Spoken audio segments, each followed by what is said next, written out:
साल का 2 साल का चलना ही सीखता है अभी। पिता उसको पूरा ड्रेस पहनाता है, टोपी पहनाता है, उंगली पकड़ करके ले जाता है मस्जिद में नमाज अदा करवाने। वो अपने धर्म को जानता है, हमारा बच्चा नहीं जानता।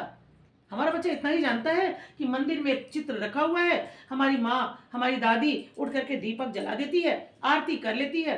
और बहुत कम ही परिवार अब ऐसे बचे हैं जो सामूहिक रूप से खड़े होकर आरती करते हैं। कोई कहीं है, कोई कहीं है, किसी का ध्यान ही नहीं है इधर।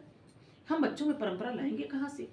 ये हमारे छोटे छोटे नौनिहाल बच्चे अगर पाश्चात्य संस्कृति के रंग में रंगते जा रहे हैं तो ये बीड़िया वो परोस रही है जो बच्चे आज बनते जा रहे हैं। और ये बहुत खतरनाक है, अच्छा नहीं है, ना हमारे हित में है ना बच्चों के हित में, दोनों के हित में नहीं है।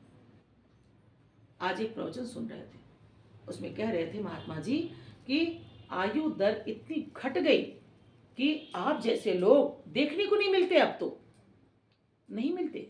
और शायद ये जो बीच की पीढ़ी, जो हम लोगों की पीढ़ी है, हमारी पीढ़ी भी उस उम्र तक नहीं पहुंचेगी। और इन बच्चों का तो क्या ही कहें। तो क्या हम ऐसा ही कुछ बोएंगे, ऐसा ही कुछ करके समाज में जाएंगे? अरे हम कुछ तो ऊंचा उठ करके कुछ इंसानियत का काम करके जाए। बहुत लोग तो कर रहे हैं वही कुछ, हम भी वही अंधानुकरण कर लिए तो क्या कर लिया।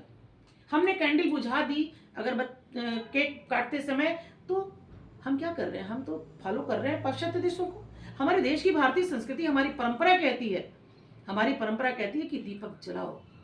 मिट्टी तेल की ढिवरी भी जो आले में रखी जाती थी गांवों में, मिट्टी के मकान में, और उससे रोशनी होती थी, उसको भी माताएं बहनें दादी लोग कभी फूंक के नहीं बुझाने देती थी। किसी बालक ने फूंक दिया तो क्षमा मंगवाती थी, आंचल से बुझाती थी। ये परंपराएं कहाँ भूल गए हम? क्या उस मोमबत्ती में वो लक्ष्मी वास नहीं है, वो प्रकाश नहीं देता हमें? तो हम क्यों कैंडल बुझाते हैं? क्यों उसका अंधा अनुकरण कर रहे हैं?